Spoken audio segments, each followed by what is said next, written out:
Just do it, you know? Yeah.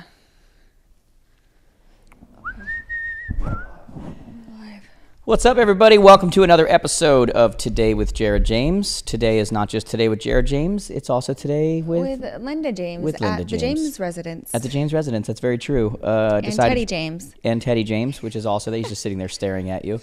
That's an interesting dynamic. That's exactly right. Come here. Are you on mic? You're not on mic, are you? I'm not. No, I couldn't find a place to. I guess I could put it here. Well, guys, Oh. You're welcome. I've gotten all your private messages about getting Tom off the mic. Producer and Tom. yeah, I found a way to do it. I brought the podcast upstairs today. We just wanted a little bit of a brighter look. At the time of filming this, we are a little over a week away from Halloween.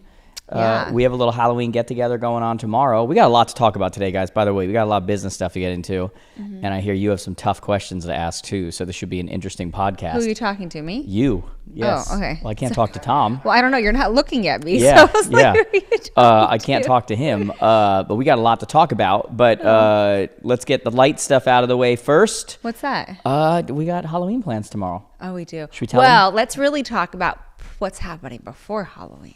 Oh, what is happening? Your son's soccer game. Oh, yeah. Can we talk about how really, this is pretty cool. Yeah, we're right in the middle. We've talked about this before on the podcast. I think they are right now number 7 in the country. And they just won their opening round, their conference, then states. And this year is like win states And it's or like bust. an elimination round. So, like, Yeah. if they win, Yeah. they move on. If they don't, this is it. Yeah, and they've been super, for the last 5-6 games, just lackadaisical. I think they started reading their press clippings, you know? They start hearing nationally this and that Makes and them whatever. feel a little- Yeah, and it's just like, guys, come on. So let's Especially see. when you're number one in the state. You're like, Yeah. oh, we're number one in the state. Yeah, It's so like hopefully they can nothing. put their foot on the pedal. We'll see. Now we're going to find out because now it's single elimination. So they Yeah. won a game last night. We got a game tomorrow. And then when we're done with the game tomorrow, which hopefully they'll win that game, we are going to go be children. Mm-hmm. We're going to dress up. Mm-hmm. We're just going to have fun. We're going downtown New Haven. Should we tell everyone what we're going to be for Halloween? I mean... Or should we wait? No, we could tell them. By the time they watch this, if not by the time you watch this, if this gets up really quick, which hopefully Tom will get it up really quick there. If it is not Saturday night yet, as soon as Saturday night hits, there will be a picture posted. And we've decided to just steer into the curve. Yeah. And last year we were what? We were David and Victoria Beckham. Yeah. And it was so much fun. I was Victoria. You were David. No. No, it was so much fun. Yeah, that was great. That was great because it's always fun to be an outfit where you don't feel ridiculous. I know. You get to actually walk around and look Minus good. the fact your tattoo sleeves kept on falling down.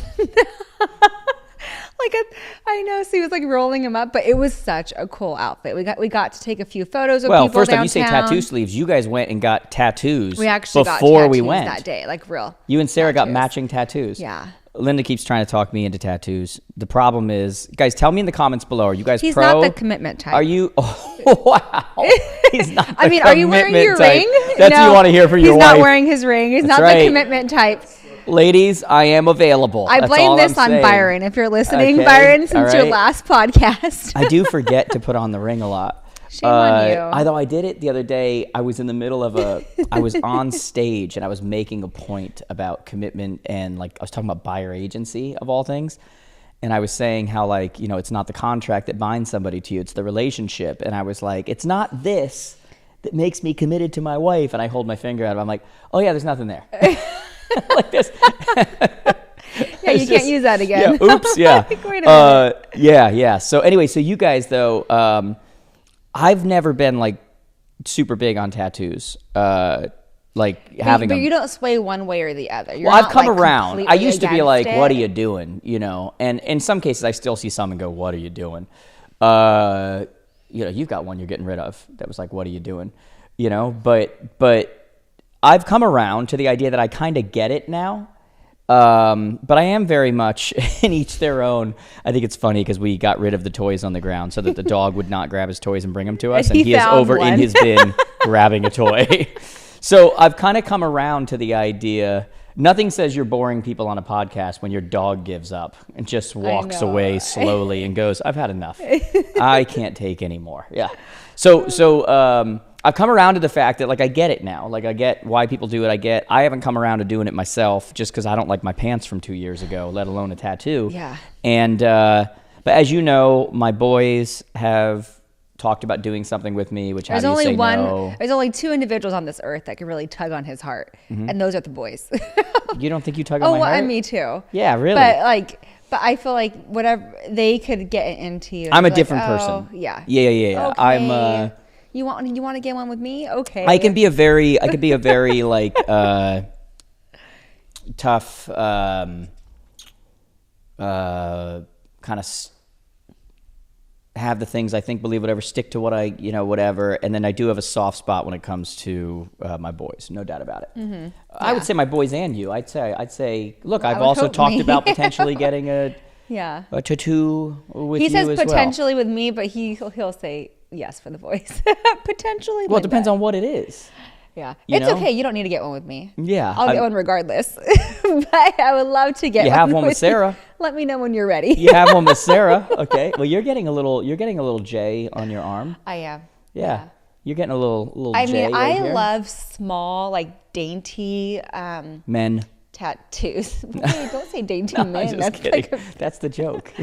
But so I love small little ones that are not like visible all over the place. Yeah, it's true. The ones you have, they're not very. You have one hidden. behind your ear, the one you got on your ankle, the cross on your ankle. Well, it's like not even my ankle. It's like this. The thin little like J you're talking tiny. about getting like here, like they It's don't. very small. Yeah, they don't show. Yeah, which I think is actually that's kind of what helped me kind of come around is that I think that's kind of cool. It gives for me. It just seems a little more elegant and like Yeah. classy. All And look, that I've seen the tattoo. guys with the sleeves and everything, and I'm like, I'd love to be a hardcore bad A like that. Yeah, like and I David think it looks Beckham. great, but the problem is, like Halloween last year, at the end of the night, I want to take the sleeve off. Yeah. It doesn't come off, I just picture being a 75-year-old man, and, here we are, and I walk up, You look and at I those just... tattoos, and you're like, man, he probably Whoa. has a story to tell. Oh, it's coming down. I You have to know. try to tighten that sucker up, babe. Quick, No, you- Tom, where are you? We're having issues. No, but like it definitely tells a story. Yeah. Yeah, Yeah, without a doubt. Cool. Without a doubt. So anyway, everyone's watching. look at this. You know what? I knew when Tom didn't have a mic this episode, he was going to find a way. He was going to find a way to get in here. It's behind the scenes. Yeah, you're going to have to hold mind that holding sucker it if I up because have it's going to... We're also probably gonna have to move this over. All right, you move it in. See if you can... And we're keeping this live. We want everybody to see this, guys. This is what we happens go. on podcasts, is that Here you have we situations go. like this where the mic just kind of decided to fall out. We'll see. Thank you. Anyway, so tattoos, I've come around a little bit. So you And not that I'm pro or I want a bunch of them, but I understand if people want to, and whatever. That's up to them. Good for them. I don't particularly. Well, we have learned also a couple of weeks ago, his mother is really against tattoos. Mama's My gonna mother-in-law. watch. Mama's gonna watch this too, without a doubt. It was so funny because we were in the car and she made a comment about Noah's earrings because Yeah. the boys have earrings. Yeah, they do. And Which, by the way, I don't love either. yeah, but Yeah. he has a soft spot. See, like whatever. Like he'll have let the boys do it. Look, do you know what the truth is? Is that I think I'm like this in all areas. I can believe certain things and think certain things, and that doesn't mean that I need to impose that on everyone else. Like I'm very much like that. Yeah. I'm like that in life. I'm like that politically. I'm like that. Like that's kind of how I am. Like what do they call that politically? They call that like libertarian. Is that what that is? I feel like that's like the cool thing that people say now to try to say they're middle of the road or whatever. But like I'm really like that. I'm like, look, I'll do me, you do you, and that's fine. Yeah. Like my only issue is, and this is in all things, whether it's tattoos, whether it's this, whether it's that, whether it's whatever. My only issue with things is when you start imposing it on me or you start imposing it on everybody else. It's like, Yeah. no, you do you, but that doesn't mean that everybody else needs to do exactly what you're doing or they're terrible. Yeah. And so that's probably like why I'm at where I'm at when it comes to tattoos and these types of things is that I don't need to love it or think, No. whatever in order for me to be like, cool, you like it? Good for you. Yeah. Now, if you try to hold me down and put tattoos on, now we have a problem. That's a different thing. But if that's your thing, I don't care. I've lived enough life now to understand that I don't have to understand everywhere that everyone comes from, to understand that they come from that, and whatever they believe, right, or they do believe it. You know, like we all come from different places. We all come with different experiences. We all have different meanings. We all have, and you know, like the longer you live, the more that you change your minds on things, about things that forever you were so hardcore, you know, whatever, you start to realize, oh, like if I changed on that and I now think this way because I've had these experiences, it's very possible other people have had experiences I haven't had that have made them feel a certain way. Yeah. You know? But it was just funny because your mother was very like, oh, Noah. Oh, my mom is earrings. old school biblical. And then Noah's like, well, Grayson has them too. You know, so he had to do that. And so Grayson, and then Grayson mentions, well, I'm thinking about getting a tattoo with Dad, right? And then so she goes on about how she feels the tattoos. Oh, my mom will tell you too. I say, well, I'm full of them. Yeah. And she has no. And she's like, and she thought I was kidding. Yeah. And I'm like, no, serious. She's like, what? You're not actually full of I'm them. not full. You might just have to hold that mic. That sucker is just. No, it's okay. We're gonna make this work. Yeah, I think you're gonna have to hold it. I think you're gonna have to. But it's my mom is old school, like just anyways, it was biblical. just funny Remember, she's a minister, but she's old school. Yeah. Like, you know, she'll go to like, you know, well, Leviticus says. Well, I'm sure a lot of people and there's like all that kind of stuff. Too, or you like, know? Your body is a temple. Right. Yeah. Yes. But you know what? Like, we could take that so far, though. All the food you eat with preservatives and everything else, is body still a temple? There's so many other ways that but we don't have to get into that. Yeah. But anyways. But no, there's so many things. It's like my mind does go there, though, when we start to talk about, you know, this is why I think when it comes to things, I'm just always more open-minded to people and where they come from and what they think, because really it just comes down to how you came about, you know, solving this problem differently, or how you think about it differently. Because one person will look at that and go, well, your body's a temple. And you go, yeah, that makes sense. And someone else goes, well, I'm not going to eat, you know, processed foods because my body's a temple. And you go, yeah, that makes sense. And meanwhile, the one over here that's, you know, going, your body's a temple, you don't put tattoos, is eating McDonald's. And, you know, so like, and I'm not, by the way, as I'm saying this, I'm not judging either one. Yeah. What I'm saying is that people come from different perspectives, and the meaning they assign to everything is a different answer. Absolutely. Like, it's just, you know, and so it's not one person's bad or the other person's not, or, you know, any of these things. I just think that, I know enough to know that I don't know everything. Yeah. So we say all this about the tattoo because you were David Beckham last year. Yeah. I was Victoria. And this year, we decided to lean into the curve. We kind of like doing steer celebrity. into the curve. We say celebrity couples, but I don't even know if the spouse is a celebrity. Actually, I know. She's not. I Googled. No, she's a model. So, but of course she is. I mean, I don't consider that a celebrity, model. No. Like, you're a model. Nobody, if they saw her, goes, oh, you're so and so. Yeah. Nobody does. No. Mm-mm. Yeah. Well, okay. So But she does walk the red carpet with him, I and always she does. get from people that, especially right now because of the football. Oh, by the way, just season. yesterday, one of our partners, Privy, the CEO, Scott, sent me a text. He was watching the Rams game, as were we. and he's like, has anyone ever told you look just like Sean McVay, the coach of the Rams? Mm-hmm. And I'm like, dude, all the time. Which he has more red. You're not he does. red. And by the way, I'm older than him, so he looks like me. I love how this is the only time you ever want to admit that you're older. Yeah, well, I'm just saying. And so Scott writes back. He writes back something like, dude, I don't think people are coming up to him and saying you look like Jared James. So I think it's correct. And I was like, well played. That actually is a good point. True. It's actually a good point. Although, who knows? Like, who's Jared Maybe James? one of these days we're The going to walk up and he's guitar going to be like, there you are. The like, guitar player? It's I like was he's at a gonna real say- estate conference and someone said to me, that would be funny. But anyway, so I'm going to do Sean McVay. We're gonna steer into the curve. So there's a photo, which maybe I could give to you and you could show. I don't know. It's a photo of Sean and his wife. I don't even know her name. But That's exactly the point.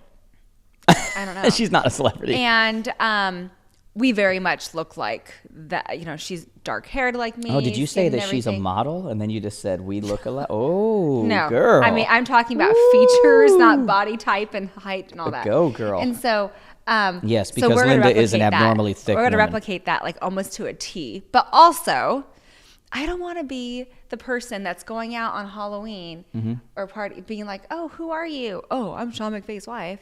No, so I'm going to change outfits after that and just be referee. which makes sense. Nice. That is a good idea. Well, referee or cheerleader? No, I don't want to be I thought you were being a cheerleader. I don't want to be a skimpy cheerleader. Nobody said skimpy. Did anybody say All skimpy? cheerleader outfits are really Tom, Gucci. did you hear the word skimpy Tom, come out of my mouth? NFL cheerleader outfits are kind of hoop. Yeah, they're kind of hoochie. Guys, what female Halloween outfit doesn't automatically start off skimpy? Okay, see, you agree with me. Correct, but I'm saying it's So- not about the cheerleader thing. It's about the idea that every female outfit. Well, I don't want to wear that. I don't want to be boobs out, butt out. Well, first off, neither one of us are going for that, just so you know. Anyways, I want to be a referee, and it's supposed to be freezing here in Connecticut, so I want to be somewhat warm.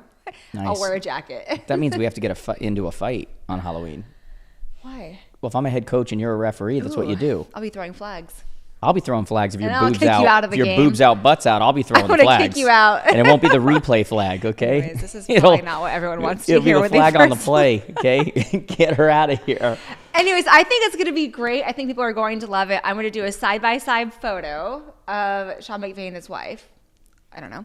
And then you and I. Oh, is this our plan? That's what we're going to do? Yes. So by the time you're watching this, it's either up or it's about to be up. We would love you to go and see you should like rate how it, we did. vote it, yeah. Yeah, let us know how we did. And then honestly, would it be cool if people were posting in the comments what they were dressed up at? The only problem is it's a week before Halloween, so maybe they're not dressed up yet. Or maybe just tell us below what you're dressing up as. Yes. We'll say couples. And what then are you give us dressing up ideas as? for next year because we want to kind of go with the whole celebrity. I would like to. I was going to say I don't think we've talked about this. It's now a thing that we do. It's a thing. 2 years in a row. You know, I honestly don't care. I know. I really don't care. I didn't even usually dress up. This is like a new part of my life now. I went and got myself a younger woman and now I'm dressing up. Oh, here we go. A younger woman. Guys, we were just talking about her 40th birthday. Let's just be clear. I'm joking. He's 5 about years the younger older than woman. me. I am not 5. It's not 5. It's not 5. In a couple of weeks, it'll be 5. No, that's not how it works, babe. It's still 4 Okay, and whatever. sorry. It doesn't You're go numerically. 4 years and 10 months older than me. That sounds like short of 5. Yeah. You are Just short of 5 not for years. nothing, okay? If someone's 4'10", they don't run around and go, "I'm 5 foot." Baby, it's okay. Checkmate. No. I think you all just. So heard. he's almost turning 43. Do you know when his birthday is? It's in November. November 19th. Wow. And he'll be 43. For anybody because you can't hear Tom. He November? thought guessing one of 12 months was an acceptable answer. He'll be 43. I'll be turning 39 in January. Tom has how many years will it be? 6? This January? Yeah. You started on January 2nd? No, January 4th. No, yeah, it was the second. Oh, shoot. I thought I was going to get it. I mean, the fact that you are his employer, you should know. I think you know that I don't know that kind of stuff. But you and Kat, I heard, which is Jared's started the exact same day. That's exactly right. Anyways. So you've got a 6-year coming up. So cool. Yeah. So cool. So anyway, so Halloween coming up, exciting. Grayson's game coming up. Yep. You know, and I then want to states. mention something which we have not talked about, which really bothers me as like, I mean, I'm not Grayson's mother, but like as a mom with kids and also have been in a situation where we were seniors one year in life, and we, you know, I'm almost a senior in real life. Yeah, true. It's okay. We'll get the discounts at that point. You get it, you know. But like the stress yesterday after Grayson's game, which they won and it was exciting. We all went out to dinner with their girlfriends. Yeah. And it was a fun little couples night. Yeah. But when he walked in, there was this heaviness. He just needs to get back to having fun. It was this heaviness of like, first of all, you're in nationals, right? They're nationals. They're playing for a number one ranking. Yeah. And he just won their first rounds, and you would think he'd be so excited and come in, and it's like this heaviness on his face. Yeah. You could tell there's so many things going on. Every game, there's so much pressure. And there's pressure of the game. There's no pressure on the other team. We're talking to the girls beforehand, whose brothers were on the team, and I'm like, "Oh, are they excited or whatever?" And they're like, they feel like they're gonna get smoked. So they're just having That's a whole all bunch they of care fun. about. They're just It's going just out to have fun. fun. They're They just don't even having care. fun. And then the game really wasn't a blowout. It was 3-1. Like, we did not play great.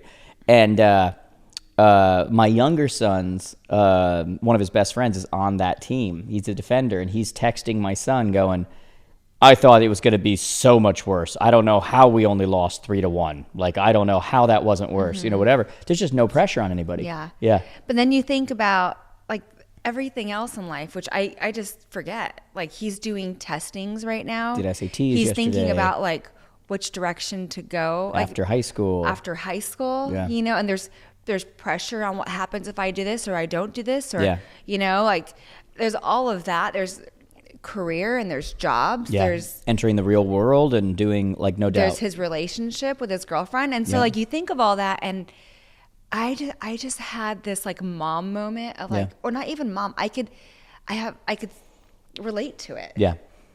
And so this morning we're working out, and the first thing we both actually say this is like, I want to text Grayson. Like, Yeah, I we hope actually he's said having it a at the better same day. time. Yeah. And so like as a father, because my kids are young, Yeah.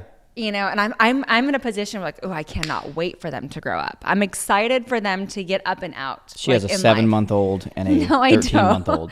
I have an 8, almost 9, and then an 11-year-old. And I love the fact that they are going to grow up and get older, and we're going to do things together. And actually, I want to skip teenage life and just get to an adult. I know you're group. not a fan of the I'm teenage not. years. Yeah. I'm not. And so I want to ask you, as a father, right? You see this, and we had a little bit of a heart-to-heart in the car on the way to our you and I? second dinner. Our second That's right, our outing second dinner. That's true. yesterday. Your pretzel. It's massive, like pretzel. I felt like We went out with friends last night, and all of a sudden she acts like we're at the country fair It was so and yummy. orders this. Country fair. You took half the pretzel. God, Okay. we were all But- nibbling off of it like we were on the Green Mile. Thing just kept going. But like, how do you feel like seeing your son like this? Obviously, this is the first time ever you're experiencing this as well. So there's an old saying: you're only as happy as your unhappiest kid. And I think that is so true. And Grayson's not unhappy. Grayson's a happy kid. Like, that's why you texted him this morning, because you were like, yeah, that was not him last night. Yeah. Like, that was not, like, what's going on. I think you actually even messaged him and said something like, let's get back to you, Yeah, I'm whatever. like, hey, 'Cause he's kick just this stressed. thing, let's get back. But it is true though. I'm going to make this make sense in a second, but every parent understands this, whether you've ever communicated this or not. You are only as happy as your unhappiest kid. And what that means is that you hit a point in life where I can have everything in the world going on, and I can have all sorts of stresses going on, and I can have awesome things going on, and I can be on the road, and I can be in front of people. I can be doing photo shoots. I can be doing meet and greets. I can be sitting in my hotel room. I can be anything going on, and yet you just never stop thinking about your kids. And more importantly, you never stop thinking about the worst situation at the current moment for either one of them. And you are only as happy as your unhappiest kid at that moment. Mm-hmm. And so your whole life is just about like fixing this, and how do I get this, and hey, how are you doing, and how's this, and how's that, and how's whatever. And look, I'm not saying like I have 2 great kids. I have 2. It's just teenage stuff. There's always stuff going on. There's always different things. There's always different stresses. There's always different. And I think every parent can relate to the idea that there's just times when like it doesn't matter what's going on in your life. It doesn't matter how great everything. It doesn't matter how you are just always trying to raise the floor. It's like the floor or the ceiling. Just raise the floor on how everybody's doing. Mm-hmm. And so for me, that's very true as well. So, he walked in last night just stressed and, tired. He's exhausted. There's like no stop. When you're in this place now, it's just, there's no stop. They're practicing all the time. They're playing all the time. He's doing things with school, and he's doing things. And what's it's just crazy is this is like just a glimpse at 17 of what stress looks like, right? It's not even like real issues that we deal with every single day, which is like paychecks coming in, keeping electricity on, like actual. I don't mean this the bad way, but he's a very privileged kid, and meaning the fact that he doesn't have to worry about a lot of things. And then the weight right now of just decisions. This is such an interesting topic because there's so many ways to go here with just this. Decisions is hard. He even said, like, Tom, he's like, I can't sleep at night. And I'm like, what the? Yeah, but here's the deal. Okay, so that's such an interesting point. Billionaires don't work harder than millionaires. Correct. I agree to that. They just solve bigger problems. They sell things for more. Millionaires don't work harder than poor people, right? I mean, like literally, it's a lot of the people I grew up with who are impoverished, they're hard workers. You talked about your uncle. Yeah, I mean, they're ridiculously hard workers. That principle is true when we talk about stress.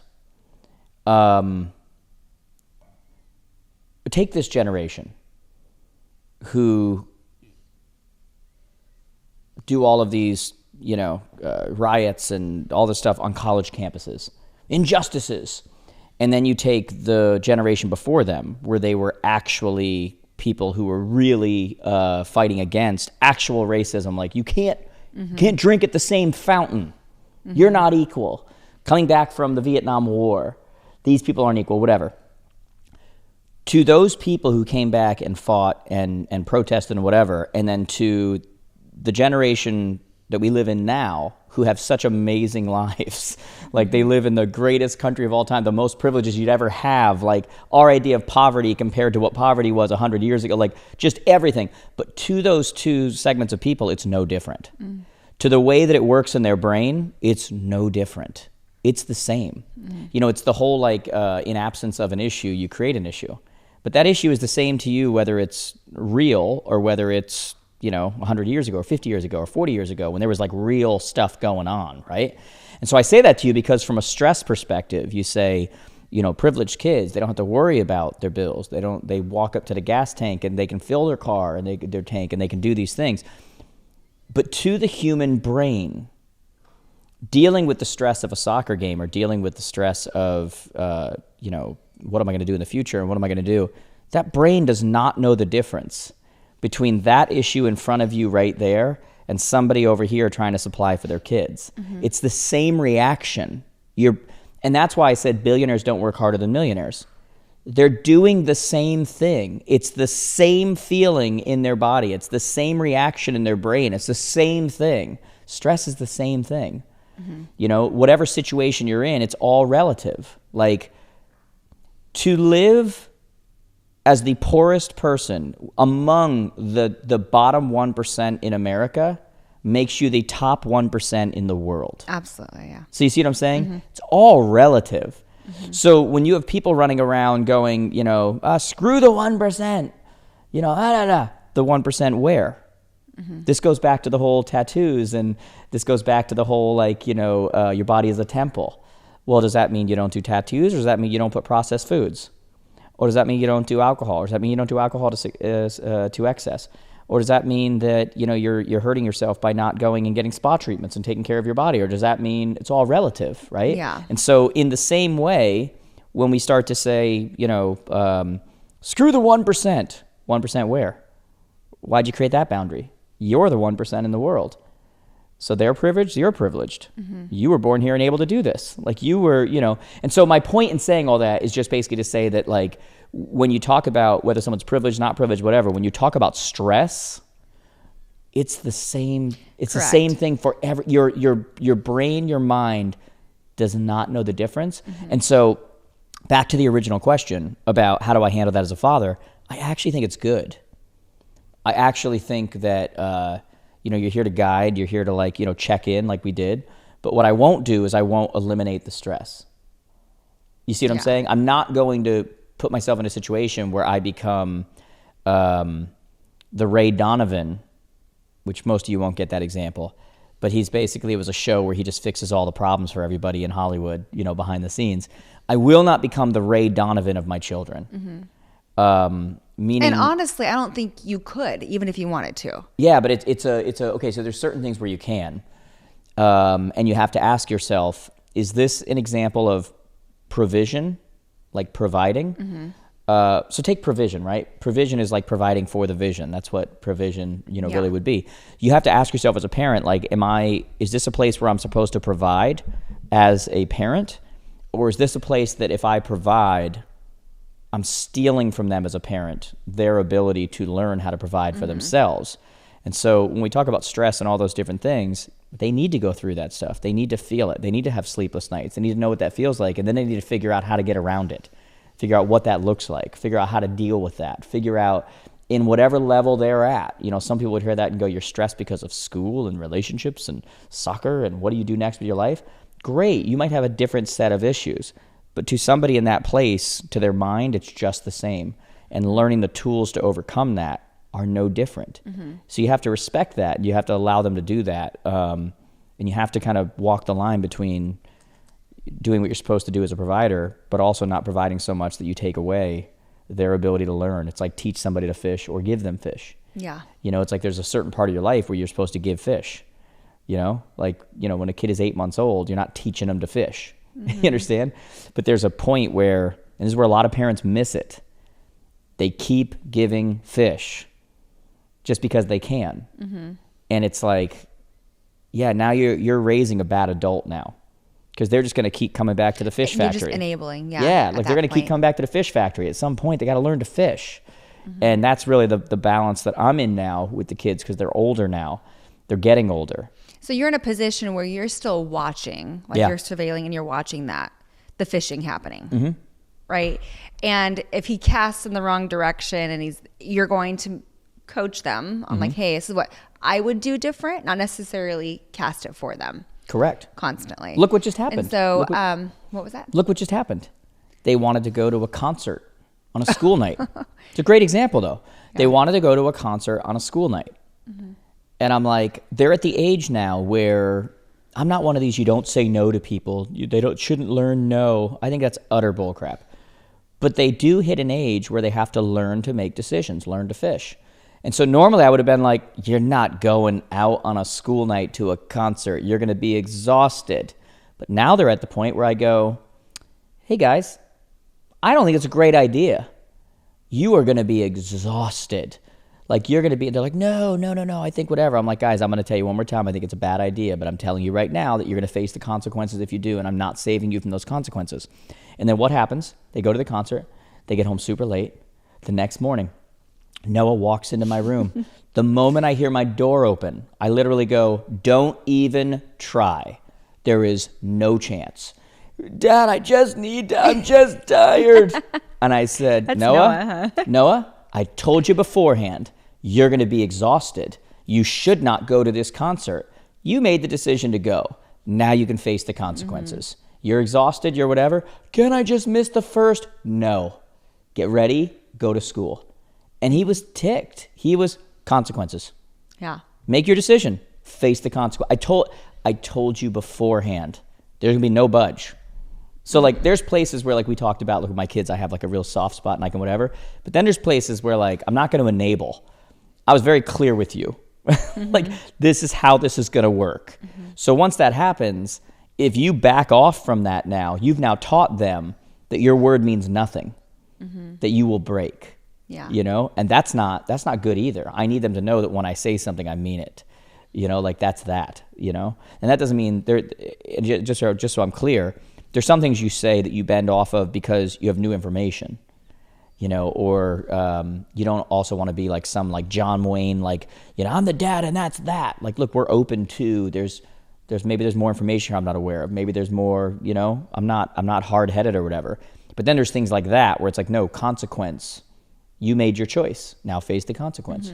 And again, back to that whole like, you know, stress is the same, you know, to each person depending on what it is. That consequence of that no sleep, you having to walk over to the bus and doing, you know, all that stuff. I wouldn't even drive him to school to give him another 20 minutes. Nope. You're doing exactly what you normally do. You know, that's what you agreed to. That's what you knew you were getting into. So now you can feel it. Yeah. You know, and to me, it would have been bad parenting to do the other and to break. Because next time that we have that conversation, they need to know that's what we said. That's what's going to happen. You know, so yeah. Yeah. So you're in a different season. Yeah. Which is interesting to watch, you know, but anyways. Yeah. Hey everyone, I want to take a moment and talk to you about a really cool company called Privy. You know, if you were listening to this episode or even moving forward here, you're going to notice that I'm going to talk a lot about investors and how I think this is a huge part of the market that if you're growing a real estate business, we're not paying enough attention to. You know, I'm a big believer here that sometimes to grow your business, you don't just have to pick up a piece of the pie that's already there. Sometimes you have to go to a completely different pie. And it's so interesting because when you look at it, you look at all the data and you see that, 26, 27%, almost 30% of all residential transactions in the last 12 months were investors, right? They were investors. And when I was an agent, like a ton of the business that I did were investors.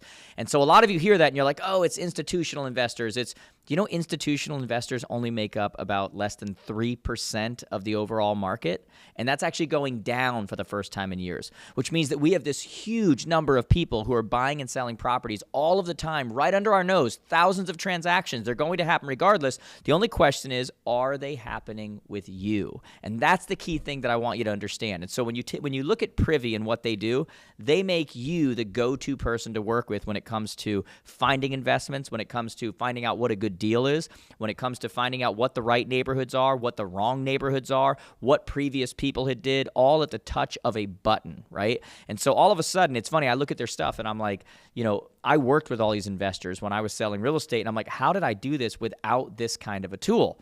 And you don't have to do that. Now these kinds of tools are there. And so you're going to hear me in the future talking a lot about working with investors and what that looks like. And like I've said over and over again, it is my job to not only tell you what the problems are and what the solutions are, but ultimately to give you the tools that you need so that you can be the go-to source for something like that. And man, are these people worth a lot of money to you. So do yourself a favor, guys. Go to privy.pro. That's privy.pro. Amazing tool. You can ask us questions. There's more things even coming down the road with them that are just going to blow you away. But this is a tool you need in your business, especially for what it costs. It's not a cost, though. It's an investment, but it's well worth it.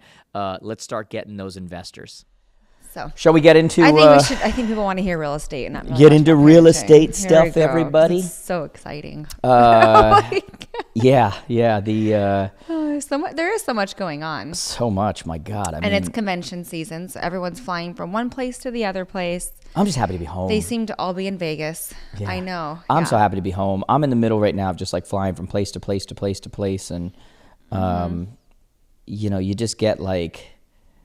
You get homesick. You don't even know where you are sometimes. Mm-hmm. You just kind of like even seeing you the other day, I was just like,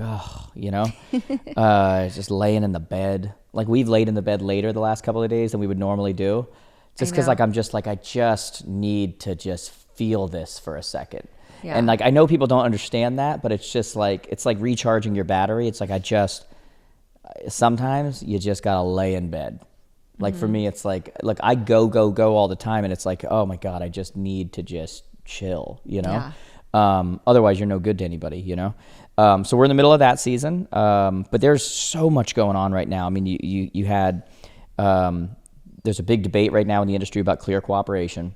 Mm-hmm. The idea that once you publicly market a property, it has to go on the MLS within one day. I think it's one business day. I could be wrong, but it's one day. Everyone's different. One business day, 24 hours. And there's a lot of debate about that. Mm-hmm. And I understand it both ways, because on one hand, you want people to have the maximum exposure, so you force it to go onto the MLS. But then on the other hand, I also am always for free choice. Let a seller do what they want. And so there's a lot of debate about that. But there's talk about if they get rid of CCP, which is clear cooperation, which the portals are pushing for keeping it for obvious reasons. Mm-hmm.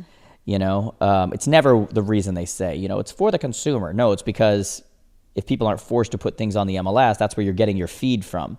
Yeah. The question becomes, with everything that's happened, cooperation moving off of MLS, the commissions moving off of MLS, compensation, those things. If now you're not forced to put your properties on the MLS, what happens with these portals who have billions of dollars and whatever? Do they try to become national brokerages or portals, or, what happens there? Mm-hmm. And it's an interesting conversation, because I also think there's more trouble coming for MLSs right now. We talked about the story with, RE Colorado, the 16th largest MLS that sold private. And what you guys don't know is I got a message from the head of the board of directors for them, people who bought the MLS as well, you know, saying, hey, you know, we'd like to go on your podcast, like to talk about why we did that, you know? And it's the second round. Look, there's 2 different rounds of litigation that are about to hit our industry. That people, one of them people are kind of expecting and talking about, and one of them they aren't. One is broker-to-broker compensation. A lot of places are still doing it, and a lot of people out there are going, well, the NAR settlement says that we can do it. Yeah, but you can't put it in the MLS. Guys, open your eyes. They defined the idea that a listing brokerage collects, agrees to a compensation and agrees to what percent is going to go to the other side who's in the party prior to that party joining the transaction, which they now defined as price fixing. Once they define that as price fixing, that's precedent. Everybody who's still doing that, they can come back and re-sue, like, and re-litigate. And that's what they're going to do for all these places that are still doing broker-to-broker comp. It doesn't mean I agree with it. It's just what's going to happen. But the other side that's not being talked about is when we talked about the money grab of these, they went after these brands and these companies and these brokerages. The next money grab is the boards and MLSs. You know, these boards and MLSs that have millions of dollars in the bank. These boards and MLSs, many of these boards that are nonprofits across the country, and yet they own private MLSs, and the same staff is working both of them. They're going to come around and sue and say it's an antitrust. The idea that you have to join local, state, and national boards in order to use your MLS, while these places are collecting all these dues and fees and collecting millions of dollars and putting it in the bank, they're going to come around and they're coming after those places. I'm telling you right now, guys, they are. And we already see people within our industry that are filing suit. Oh my God. I caught a lot of flack for this one. I don't know if you saw, I did a thing on Instagram the other day. Somebody in Pennsylvania, a broker, he filed per se, which means he represented himself, which makes complete sense because nobody was going to take this. He was from a place called Progressive Realty, which also makes a lot of sense. He filed suit that the local, state, and national requirement to join all 3 boards in order to use the MLS, that it was racially motivated and that it was, you know, unequitable and I'm just like, I'm reading this and I'm going, dude, we're all for getting rid of injustice. We are all, but you kill our credibility when you start trying to turn the association board relationships, the MLS that it's somehow racial. Like, it is not. It's about everyone shouldn't have to do that. They're not singling out one group over another. They're saying, if you're an agent, you have to be a part of all of these. I think right now everyone is trying to sue someone. Yeah. Well, that's what he's doing. He's suing for, I think it was like 5.6 million or something. And I'll get something because they're going to want to settle, you know, whether it's I just as a whole though, you kill our credibility as agents, as a, when you start throwing out that card, because it's like, there's places where it belongs. That is not it. Like, that has nothing to do with race. Like, nothing. Like, that is literally just, this is, no matter who you are, no matter what gender you are, no matter what, whatever, they're making you join all of them. I'm with you in that fight. Yeah.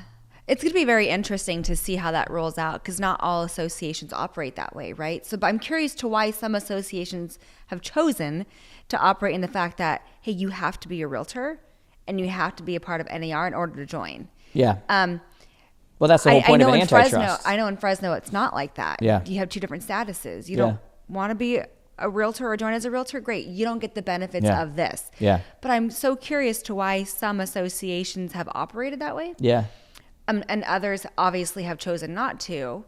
But to your point, as far as like money, like MLSs secures, they have so much in reserves. Yeah. That's why they're going to go after them. Millions in reserve. In the event something happens, they have to have 2, 3, 4 years in reserve to fund. You know, the remaining of contracts that they have. And so, and I don't think members really know, they don't know that. However, they have the rights to ask and say, let me see the financials. Every member does because they're paying into those reserves. But it will be very interesting to see that. You know, I have had the opportunity to sit down with other board members that I don't know throughout the industry. And they've also shared concerns about the operations and the hierarchy and structures and what's going to be happening or what you predict. So those concerns are coming across the nation. What the next round of litigation is. Yeah, and we don't have answers. We don't know. You're saying this is what I think is going to. Yeah. It's going to be around 2, around 3. But we don't know when. Yeah, I feel pretty confident about it. It's interesting because I get these messages. I shared one with you today. I get people who are like, why are you so anti-NAR? I'm like, I'm not anti-NAR. Like, I want them to do well. Like, whatever. And then, today we get a message when I'm at the gym. We know that you're in the tank for NAR, but blah, blah, blah, blah. When it's just like, we must be doing something right. If people...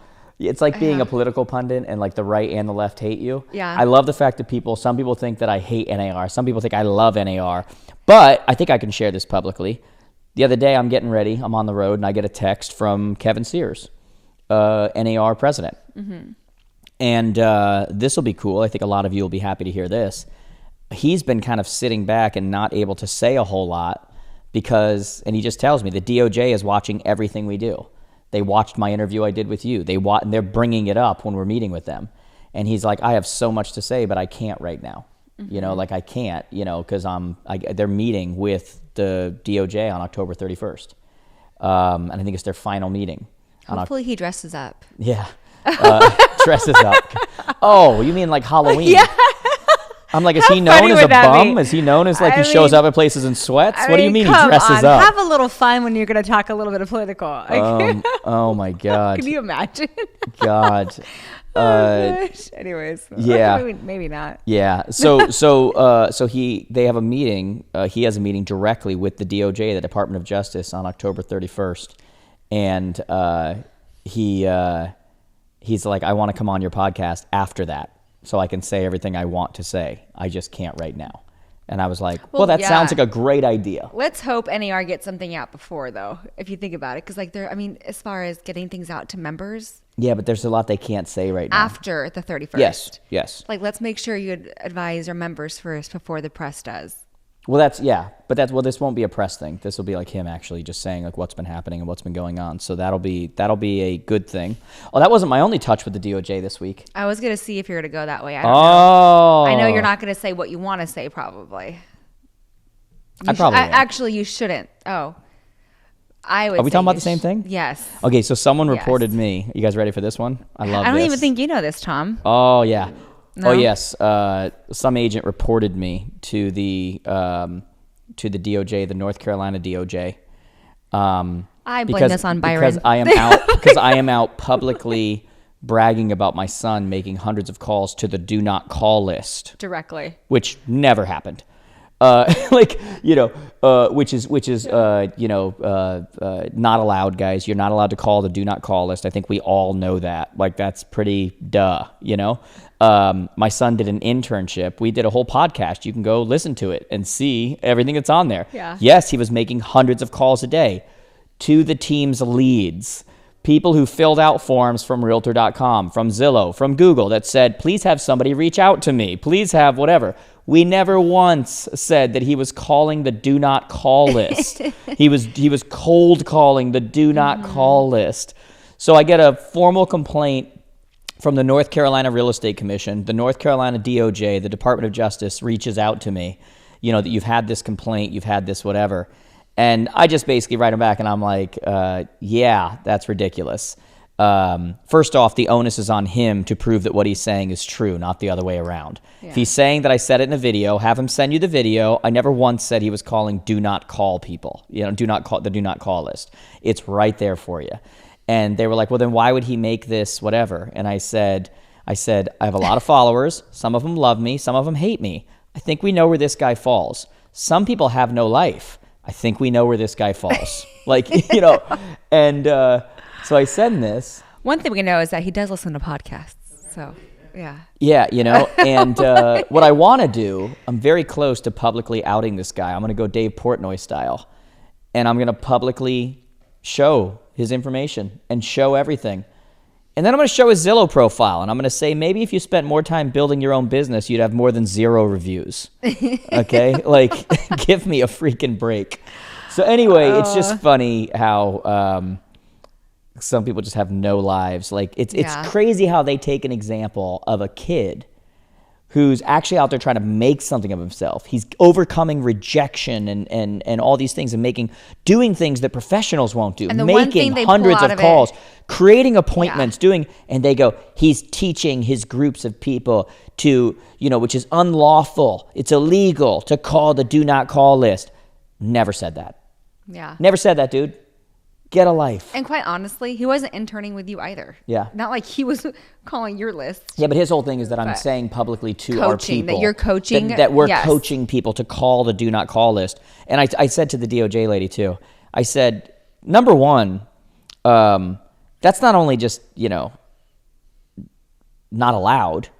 I'm like, it's bad business. Mm-hmm. Of all the things I could teach people, cold calling the do not call list, I feel like there's some more efficient ways to create business, Yeah. Like that's almost a shot to your intelligence. Literally, that's what I'm trying to say. I'm like, wait a minute. You think that's what I'm teaching? Like, are you serious?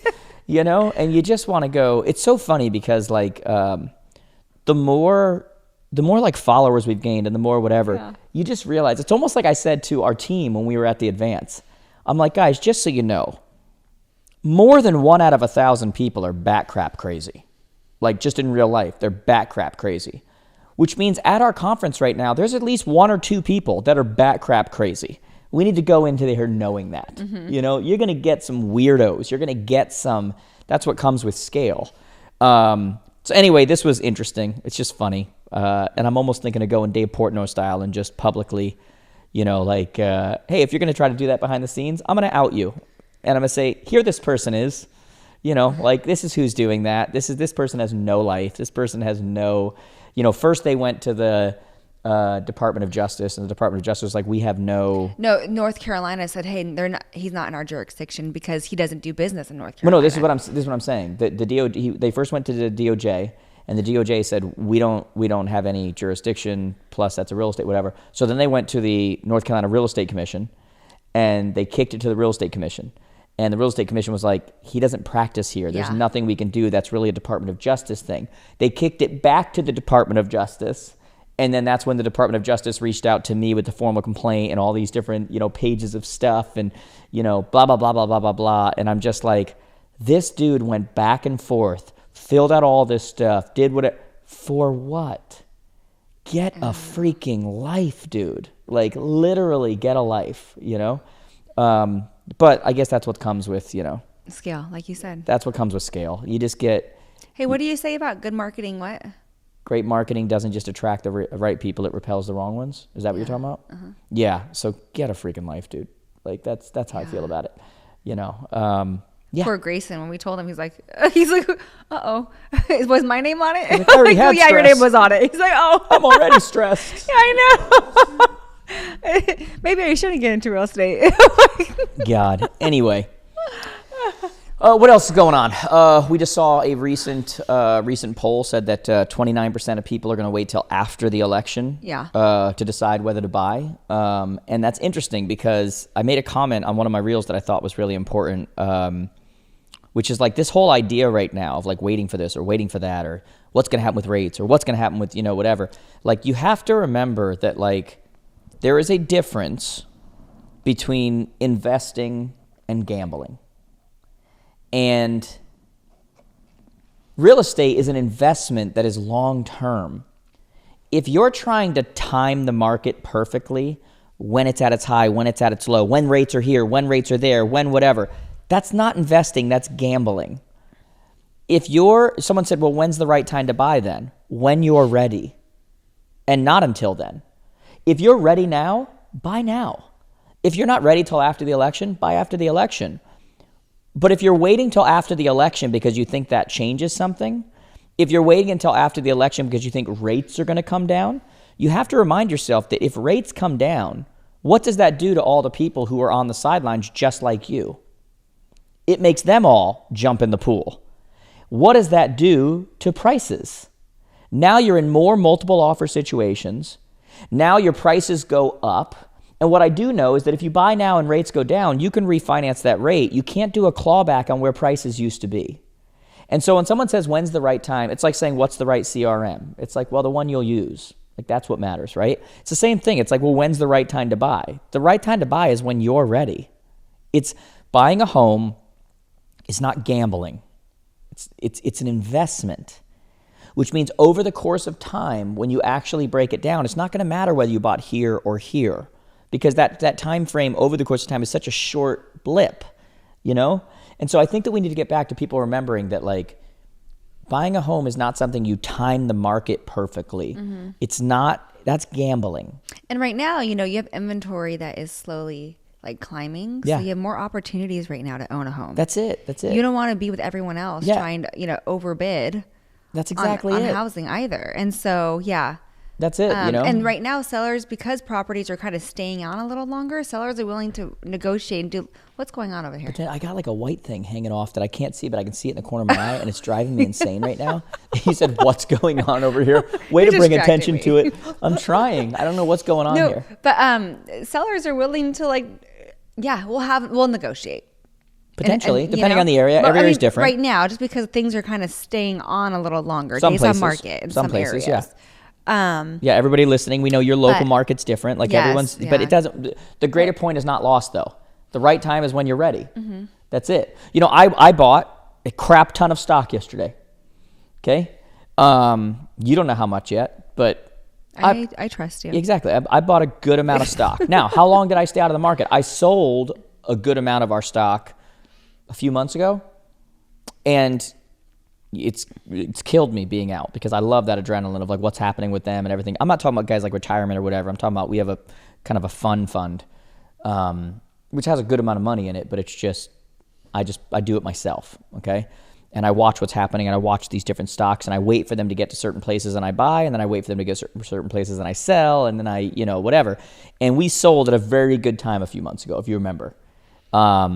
And now I've stayed out because I've been waiting for certain ones to drop. And it drives me crazy when they go up, like, because I'm like, get down to that level because I want to buy. And yesterday, one of them dropped to a level that I'm like, yes, like I had a number in my head. And I did it. Now, guys, that is kind of a form. You could say that's investing. It is a form of gambling because it could just fall apart. Okay? I am timing it. Well, you say what? Stock markets are based off of what? I always say that, I forget the exact term, but I always say the stock market is basically the emotional index for rich old white people.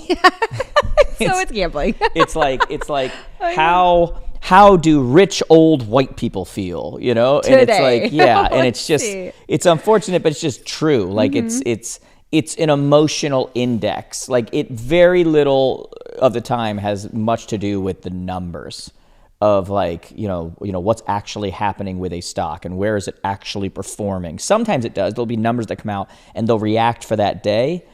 But overall, day to day, there's not a whole lot that comes out on these companies. It's just, how do we feel? What's the consumer index right now? How is everybody feeling? What's the overall mood? You know, there was a thing the other day that, look, this is just overall. This isn't a political thing, guys. It's just the truth. Like this is how markets react. The overall feeling of a stock market is that Republicans are good for the stock market and Democrats aren't as good. And the reason they say that is because Republicans are less regulation. They're much more like, you know, you do you, pro-business, pro the whole thing. And then there's things that they look at Democrats favorably for compared to against, you know, whatever. So there's just things like that. So lately the market has been going up. And when I was watching CNBC, they said there's an overall feeling that there's a percentage that now Trump's going to win. And so like the market starts doing this. And I'm hearing this and I'm going, what does that have to do with the financials of the company? Literally, you're admitting to us right now that it's just an emotional index. Yeah. We feel like this is, what does that have to do with the performance of that company? What? Like, it has nothing to do with the performance of that company. And yet, here we go. We feel like this, and then we feel like that, you know? So, although it's an investment in the sense that, you know me, I'm timing it and I'm doing, whatever, that's something where the timing actually matters. Whereas, there is a dance that happens between rates and prices when it comes to homes that you can't play that same game. When it comes to stocks, there's stocks that I follow on a regular basis that I know over the years, they bounce between here and here. Always. It's what they always do. And so that whole old white man's rich emotional index, whatever thing, when they get down here, I buy them. When they get up here, I sell them. And I just keep redoing it. And doing that, I've taken a clump of money that was originally, I'm not going to name the amount, but it's a decent amount of money that is now worth 4 times what it originally was. Yeah. Because it's just, I'm very disciplined with it. I just keep playing that game. Yeah. But that's gambling. And I know that. Versus investing. Investing. Buying a home is not that. Yeah. Buying a home is supposed to be an investment. It is not gambling. Okay? So anyway, for anybody out there, and for those of you that have people say, when's the right time to buy? The really easy answer is when you are ready. And you know what? With first-time homeowners, there's so many opportunities out there, most likely within your state, to get support or funding for down payments. Yeah, a lot of people are anti that right now. So, really?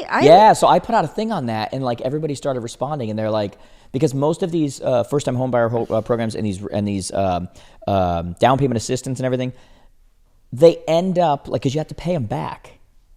Oh, but some are grants that you don't have to. Correct. If you can find that grant, yes, go for it. And honestly, lean into your realtor. Yeah, absolutely. But the point is, or you even to bring the up a great association. point though, which is to look. I know there is so many out there. Yeah. And then, no offense, there's. I'm offended. I don't want to say stupid ones, but there's even ones that are specifically single mothers. It's like when I went to college. There's left-handed scholarships. I mean, what?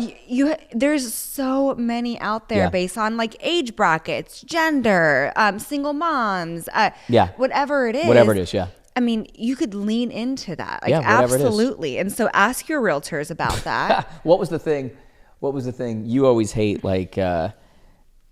You run first up, and you always say how yes, you're a woman. Yes, you're a minority. Yes, you're whatever. But you're stop calling me female CEO. You're I'm the CEO. At that point, I feel I'm kind of you're checking off the I'm agenda. here because I belong, not because I sit when I pee. I'm here because I belong. And so but then when it came to first up, there were grants and stuff, and we were talking about potentially filling out for one, and you So do I lean? I will into be that? Middle Eastern woman in a second if it means I'm going to get that Single grant. mom, Middle Eastern woman, single mom, woman-operated CEO. Sure, I'm left-handed. Prove me wrong. I'm It's I have a startup company. I will check every single box if that means I get government funding. You're I'm a victim. I am a victim. We all need those. We all want that support, but it's funny because we'll be against it when it doesn't. Yeah. You're I'll lean into it now.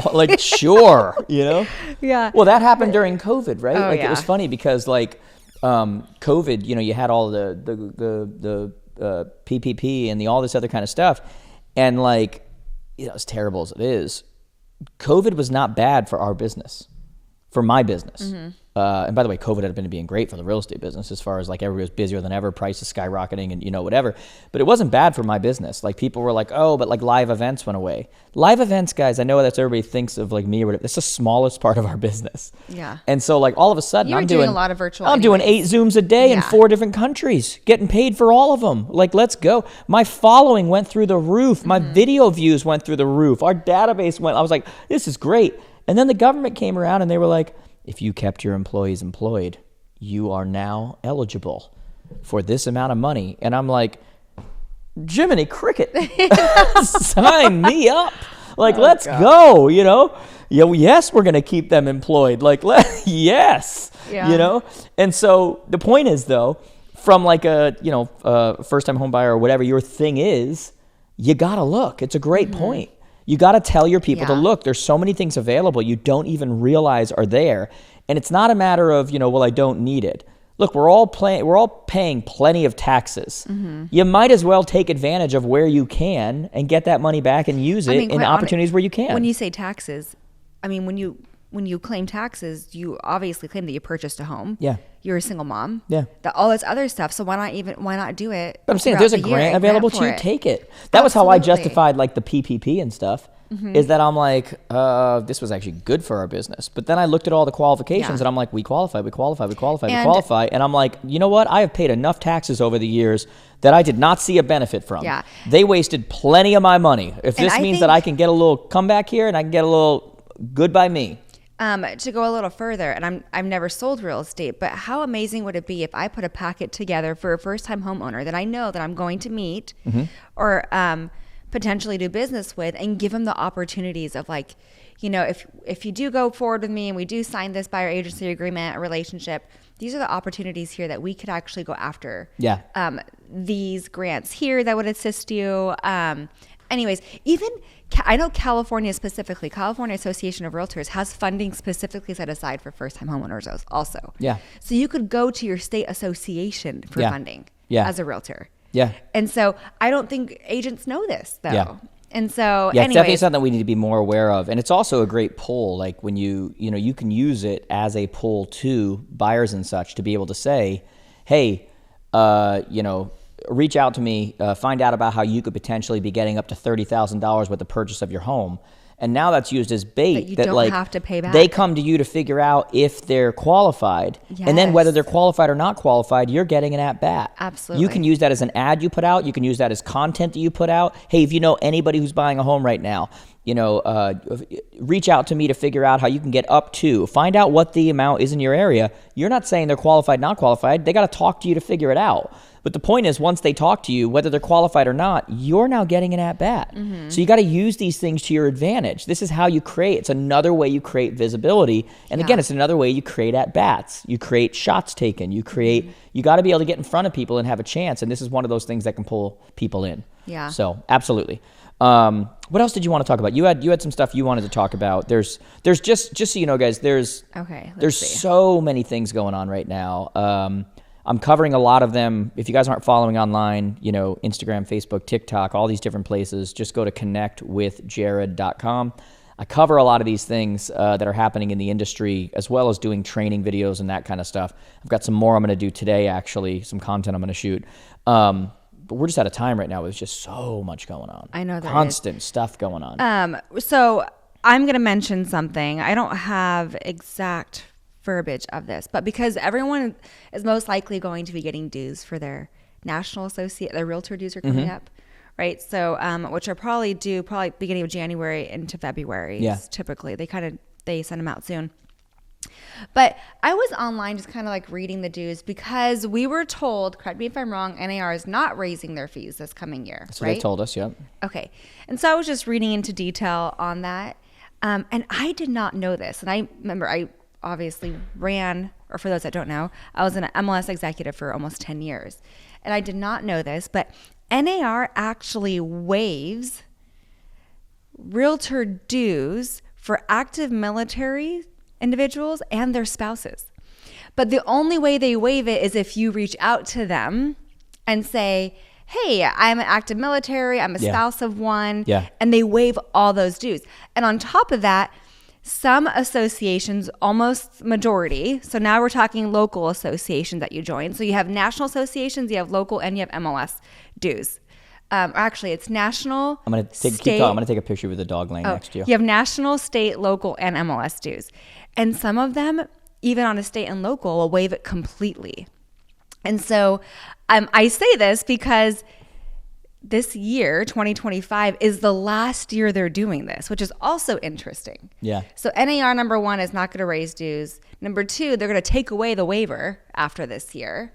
And I'm just so curious, first of all, how many actually know about this? I would think most don't. And are taking advantage of that. That's the data that I would love to see from NAR. How many waivers are you actually giving out? Yeah, that's an interesting. And how many individuals are actually active? How many are there now not going to be able to take advantage of that? Yes. Yeah. Why do we make the decision to get rid of that? So if you or if you know someone that is active military, I want to know who sat in that boardroom and voted and decided let's take that away. That's because someone made that decision. They're serving our country. Yeah. you know. That's one of those underneath things that you don't hear about, where it's like, No. why was that gotten rid of? Like, that's absurd. Yeah. The fact that they would agree to remove that. Yeah. You know, if anything, they should extend it. If Yeah. it's coming up to an expiration date, they should extend it. And they actually put that in right after 9/11 happened. Yeah. They implemented that. So it goes back that long. Yeah. And Interesting. so it's unfortunate that they're actually getting rid of it. But for those that are active military or spouse of, definitely take advantage. Save the $449, I think, or something like Whatever that. it is, It's up there in price. Save that. Interesting. And I would love to hear from everybody too. That's a great point, by the way. I mentioned the interview I'm going to do with Kevin Sears after he meets with the DOJ, the Department of Justice, on October 31st. I would love to hear from you guys in the comments. What would you like me to ask him? And I want to be very clear about this. Keep your vitriol and your all that stuff. That's not what I'm talking about. We want to create actual effective change and get real answers to things that you guys want answers to. And Kevin's a great guy who, you know, I support. And again, reached out to me saying, I want to come on and talk to your audience. I want to get the message out. Like, he's trying to do that. He's been a little handcuffed. Which is a big step. Yeah, he's been a little like, hey. handcuffed. And so I'd like to know from you guys, you people with level heads, you know, what would you like me to ask him when he comes on about the situation, or where things are going, or what are the priorities, or what are the, like, you know, I'd love to hear in the comments from you guys what you would like to hear me ask him. Do you want more like forward-thinking questions? Anything. Like, I want to hear, because I can not go things anywhere. that happened 8 months ago. That's what I'm asking. People are so stuck in like what happened. I mean, I don't mind if people want to ask if- something about, you know, like, why did we settle? I mean, I know the answer to it. He already answered last time I spoke to him. Yeah, that's what I'm saying. A lot of this stuff But has let's been try to clarified. keep it, like maybe curiosity of things that have happened since then that you're unclear about, that you're paying money to a place and you're like, why is this going on, or why is that? Where are we going? I'll leave it up to you guys. What do you guys want to hear about? What do you want me to ask him? He's got a very specific objective when he comes on, which is what's been going on with the DOJ and what's been, like, he wants to talk about that. But I've got him on. What do you guys want to talk about? You know, Yeah. what do you want to hear about? And then should I do that? I've thought about this. Should I do it like this, where we record privately and then I just release it? Or should we record while also doing a live stream? And like, do a live stream and let's talk, you know? Which you did last time. That was live stream. Yeah, the Yeah. interesting thing on that is if you do live stream, it's like you're hearing exactly what's going on, you know? It's like one of my favorite parts of that last interview was, and I just did a video on this on my Insta and Reels and all these different places, TikTok, whatever, where I talked about, you know, how are you guys handling builders right now? I said, because, you know, under the new settlement, when you have a buyer agreement, you can't accept more than what's you agreed to with your buyer on that agreement. So when a builder says, yeah, we're going to give you the normal percentage, whatever, you know, that's going to be we normally offer out, but we're going to give you a bonus on top of $8,000 or something. Most agents can't accept it because it's above what they agreed to. So like it makes it null and void. It makes it not matter. And I said, well, what are you guys doing? And some of them said they have separate agreements for builders. Some of them said they're amending their contract. And it was so interesting because when I had Kevin Sears on after the settlement happened, you know, NAR president, I said, aren't contracts made to be amended as long as it's signed by the other side too? Couldn't someone, if they're being offered a higher percentage or a higher than what they agreed to on their buyer agency agreement, couldn't they just amend it to the new place for the new? And he literally, if you remember, he looked at me and he kind of like got quiet and he goes, I didn't say you couldn't. And I'm not, he's like, I'm just moving on, you know? Those are always the way that we answer, like on an exec level at the association. Yeah. It's like, well, the rule says I'm not this. saying you can or Everything can't. else is fair games. This is the rule, you know? I know. And it was so funny because like I think I caught him off guard with that when I asked him that. I'm like, aren't contracts made to be amended? Why can't they just amend it for that property? And he's like, I didn't say you can't, you know? And you almost only get that in a live setting. You know, I was talking to someone recently who's got a pretty big podcast and they were telling me how much stuff is cut out of their podcast. Like, because a guest says something they shouldn't say or did, you know, whatever. And I'm like, I don't think we've ever cut anything. Right? Like, even like today, your mic's falling down. And I'm like, leave it. It is what it is. It is what it is. Like, whatever. But there is something about live when that happens that's really a kind of a cool thing. So, anyway, anything else? I want to now I want to kind of go back to a little bit of personal, if that's okay. This is the fun about you being here, by the way. And by the way, one of the most common things I heard being on the road these last few weeks, I love your podcast with your wife. I don't know what that voice was, but sounds like the ladies love me. Yeah, the ladies love her. But no, they always say, I love the podcast with your wife. I love how you listen to the podcast all the time. I love, and then you'll get people who don't understand that, like, because they watch your reels, which are so quick and to the point, 90 seconds, they don't understand the platform of a podcast. Oh. Sometimes you get people, I wish you'd just talk about real estate. And I'm like, that's the point of the podcast. Yeah. Is that we just chat. And then we do talk about that. But then we also talk about other things. Then we also talk about, hey guys, I want to talk to you about an amazing real estate tool right now called Mosaik.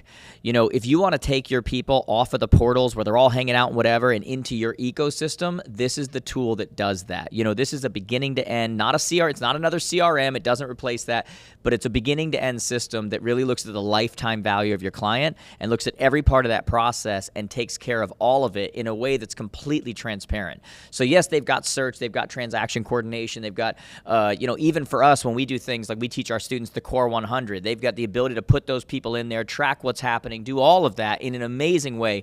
But probably the thing that I love about this more than anything is the transparency.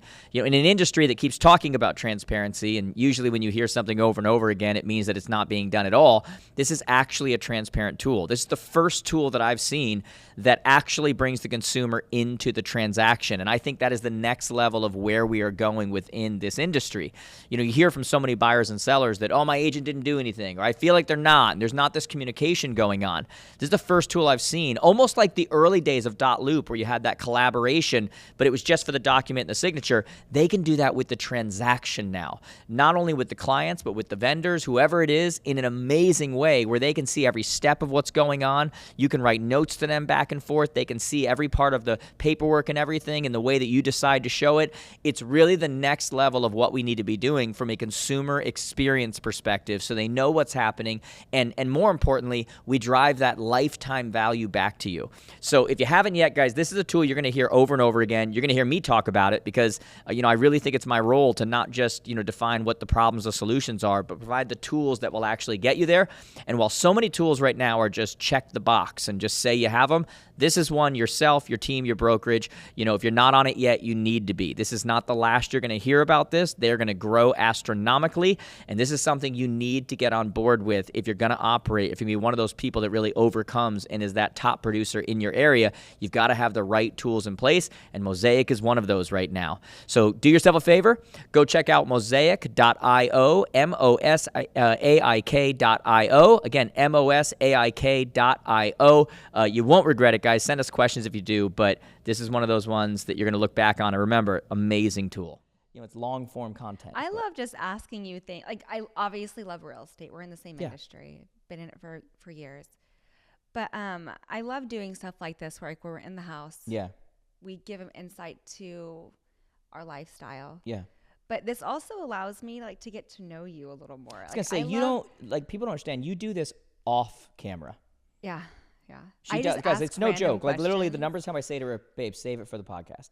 Because she will literally just be asking questions. We're just driving. So how do you look at this? What do you think about that? What do you Mm-hmm. I too get curious. And so I asked this question, and we're very much save it to the podcast. And so I put it in my notes because I didn't want to forget, because I will forget. Yeah. So I feel like you're in a position in life where you're just scaling, in career. Mm-hmm. You're doing very well for yourself. You're being recognized all over. And so I asked, which relationships or person did you lose in your pursuit of your success? We talked in the car about our circle getting small. Our circle is super small. Very small. And you actually said something, and I had to put it down also. You talked about altitude, and you said eagle versus crow. And I take notes all the time. Just so you guys know. Great wife-husband relationship. We're talking in the car and she's taking notes. Hold on a second. It is the stuff that he says, and you say it it's just it's effortless. This is it. I take it down, and I'm a processor. You are. I'll You're take a big, it, you're and a big I will look time at processor. it, and I'll chew on it, and I'll try to you apply might even it to fight my it life. First. Yeah. And you'll always say, why are you fighting? Fighting back. But it's because I have to process it. Yeah. And so you mentioned that. And then to be clear, we were talking about this idea of a small circle. We were. And I was basically making the point that like the higher you go, the smaller your circle gets. And there were some different personal relationships, different things that were going on. We were talking about that were very specific. A lot of personal life And my stuff. basic point was, babe, that's what happens. Like, you just got to come to expect it. And I'm like, look, if you and I are going to be married and we're going to whatever, like, this is just, it's not going to stop. So you better just get used to it now. This is what happens. And then I said to you, which is a very common, whatever, I just said it's eagle versus crow. You got to decide which one you are. Eagles fly to a level that a crow can't get to, and most people in this world are crows. And they just wah, wah, just back and forth, and they're the common population. And eagles go to a place, where the storms don't bother them anymore, but they're alone. Yeah. They don't go up there as a pack. Yeah. They fly up alone, and so I made that point to you, and I just said that, if we already know that, why are we surprised when it happens? You just have to expect it, and you have to, and by the way, you have to expect it, but you have to also not allow it to turn you cold. Yeah, it's hard for it not to affect you. Right. I mean, Tom, you could probably relate to this. Like, there's season in life where certain friends are no longer a part, like, of your circle, but they're there for that season that you needed them. Yeah. Right? Yeah. And then now it's like, well, your circle is getting, we talk about this, our circle is getting so small. Yeah. But the value of that circle. I was about to say, my circle's very small, but my circle's very tight. Absolutely. Like, I don't need to, like, some people talk every day, and all it takes is one person getting offended, and they're over. Yeah. They're done, even though they talked every day. My circle, my real circle, outside of, like, you and the boys, we don't talk every day. But we're extremely tight, and it would take a lot to break us up. So like, why it wouldn't do be one problem. It Okay. wouldn't be one, like, we're very, So why do you feel, okay, I have that question that I asked initially. I will go back to that. And I have an answer to what I'm going to ask you, but I want to hear from you. Why do you feel that some crows can't, I don't want to say crows, it's not weird. Some individuals can't accommodate to someone's growth? because Can't- some crows can't grow. I understand. The crows and the eagle, I get the altitude That's the great thing. line. But is it because, Oh, that's easy. what is the answer? Okay, so that's a great line, though. Some Because crows, I do have friends. some crows can't I- grow. It's unfortunate. I've had friends that that I feel like we have now become a little more distant, but it's not because I don't know, I'm wanting that. It's because where I've scaled, where I'm growing, where I'm wanting to go doesn't align to where they want to go. So therefore, I feel like they're pulling me. Yeah. When I just want to. Yeah. So I wanna reach, I have so. two things to say about that, but I want to And it makes repeat. me feel like I'm a bad friend. No, you're not. But but If anyone ever puts you in a position to feel like a bad friend, they're a bad friend. we talked about friends, like best friends. Because if you really were, quote unquote, a bad friend, which meant you weren't communicating enough, it takes two. A good friend would speak up and try to communicate with you more. They wouldn't just back off and go because you weren't communicating. So the only thing that can put you in a position to be a bad friend is when you're dealing with someone else who is also a bad friend. Make sense? Because it couldn't happen without that. Yeah. Right? And so I'm going to go back to, I think, the greatest line of this podcast that everybody is skipping over. Some crows can't grows. All right, I'll get serious with you. Yeah, please. Let's take this on a couple different levels. Number one, the feathers a crow is dealing with are different than an eagle. They don't even have what it takes to go above a storm. They can get to the power line. That's what they are. And so at some point in life, you have to determine whether you are a turtle or a giraffe. Because a turtle and a giraffe have a completely different perspective of the world they live in. Okay? And it's not that the turtle is wrong. It's that the turtle's perspective from where they're from, they can barely see over the blades of grass. So they think they're right. They think that in whatever situation it is, they've been wronged, or you're not communicating enough, or you've changed, or whatever it is. And what they don't realize is that they're dealing with a giraffe who can see so much further ahead and has a completely different perspective of the world than they have. And it doesn't make them bad. It doesn't make the turtle bad. But I came to a conclusion long ago to not get frustrated with the people around me just because they're turtles. They don't have the same perspective. They're doing the best they can. They can't see above the blades of grass in front of them. And that's how you stay from getting completely like just frustrated with the people around you and, you know, what the heck, or getting hurt or getting this or getting, you know, whatever it is. You just start to accept the truth that if you're in a position where you're even having to think like that, you're probably a giraffe trying to operate in the area of the zoo where the turtles hang out, you know? And so don't be upset. Don't be surprised when they don't see the world the way you see it. Yeah. That's okay. You can still be friendly. You can still, you know, but you're just a different breed. You're a different species. You're a different, you know? And that's okay. Yeah. And then that's when you have to turn into the eagle and realize that, you know, at that point you got to rise above the storm, so to say. You know, you're a different animal. And that's what keeps me, at least, from like judging those people around me or whatever, is that they believe what they believe and they're coming from their perspective. But their perspective is that of a turtle, not a giraffe. And they see the world completely different. It doesn't make one right or wrong. It means you're going to live in that reality, and I'm going to live in this reality. And those two realities don't exist together. They can't. Yeah. Okay, so going back to the question I would like you to answer, like, has there been a relationship or person that you lost in the pursuit of your success? Yes. Where do we start?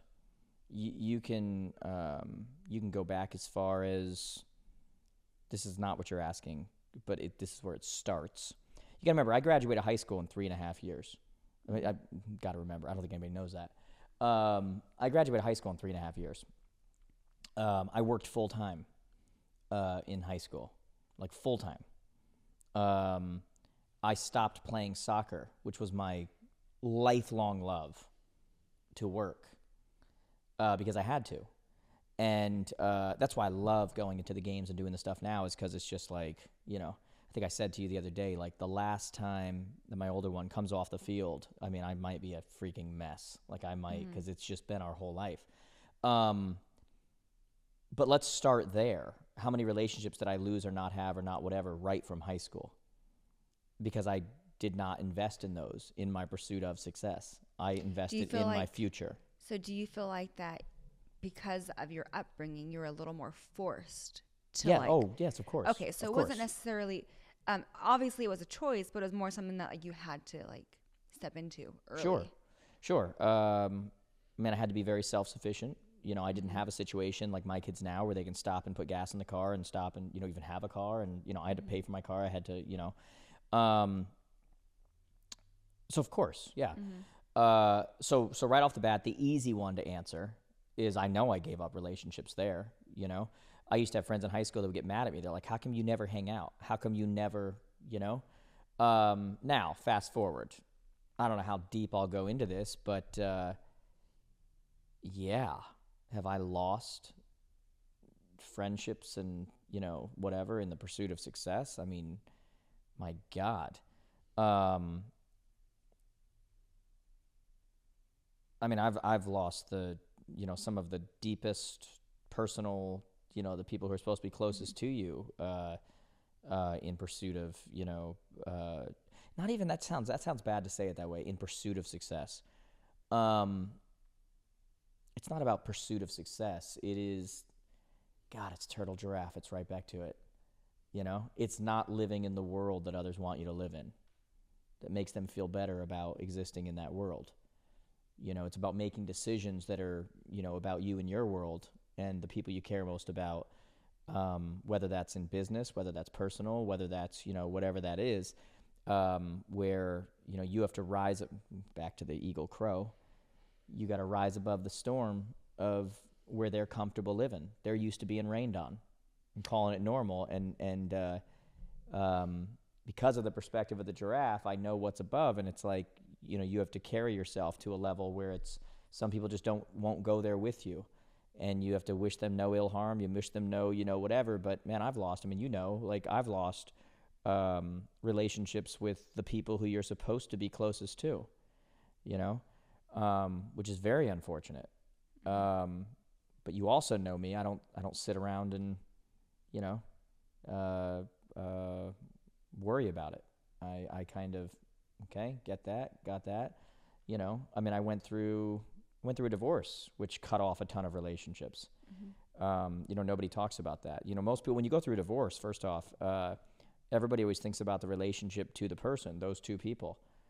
You're cutting off a whole world of relationships and everything, you know, and how people react to that, and how people, you know, their judgment of that, and quite honestly, their perception of it. To that point too, not only are you losing them because of the divorce, sometimes you have to lose them because you're placing boundaries to protect yourself. Yes. So they don't want to lose the relationship, but they're not either in support.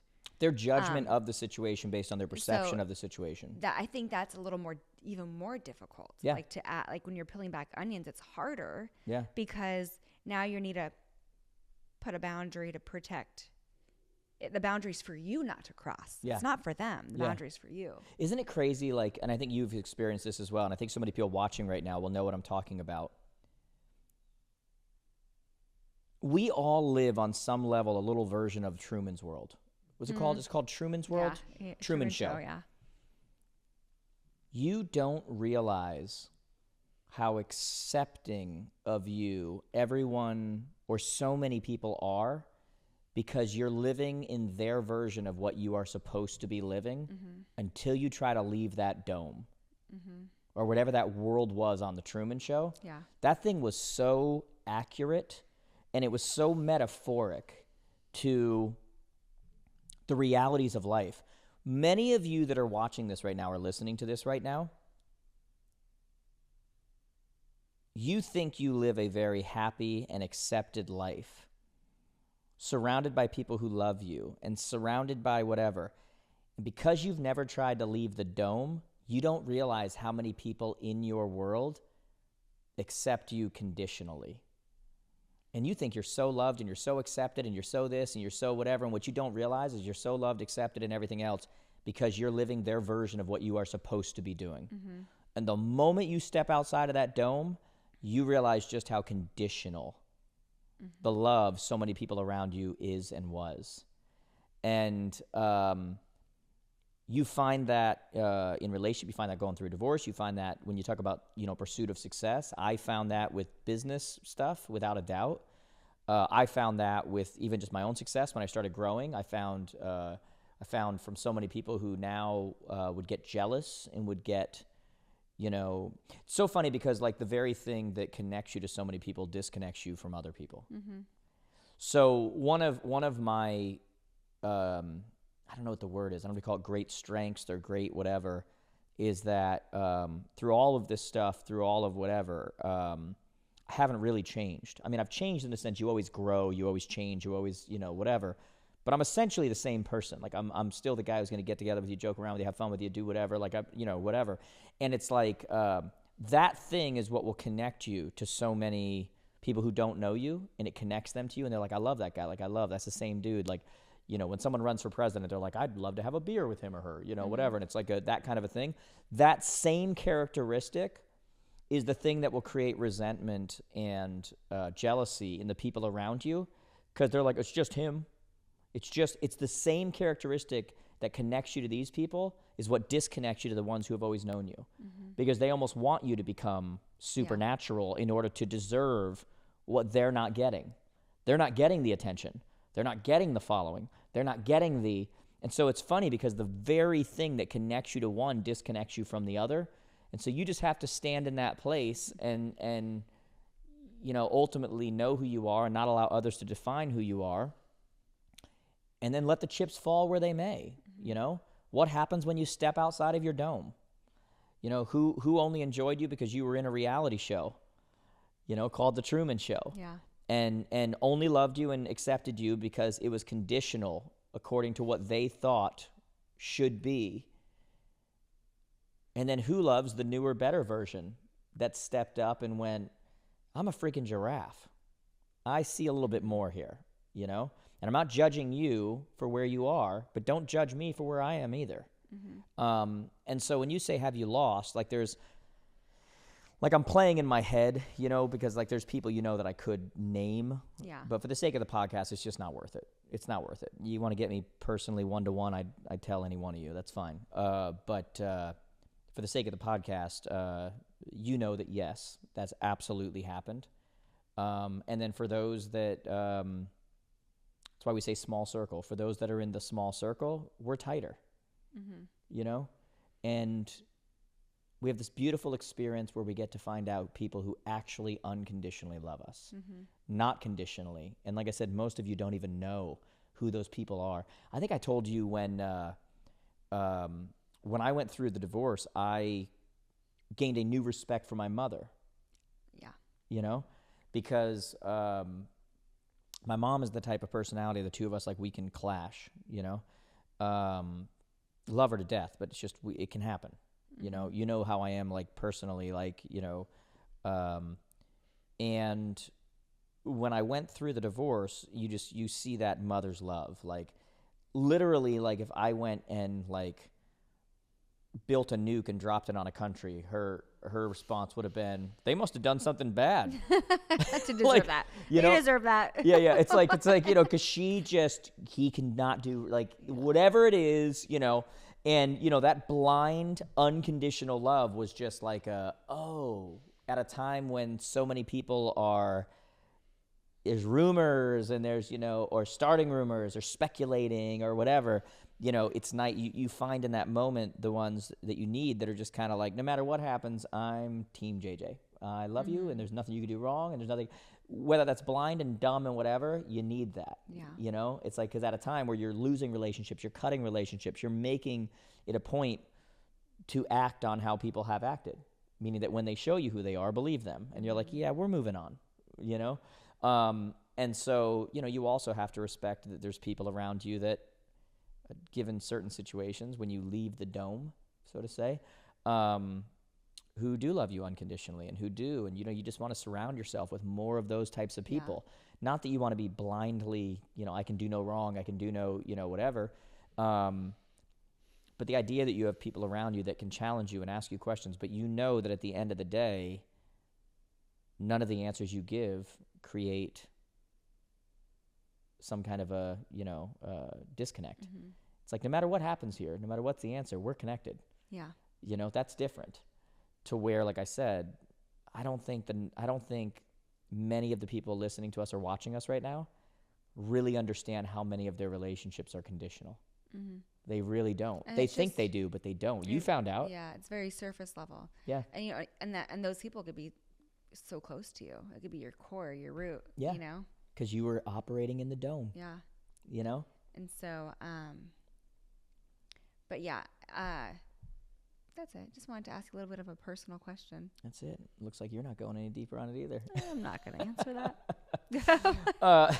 So get me on one-on-one.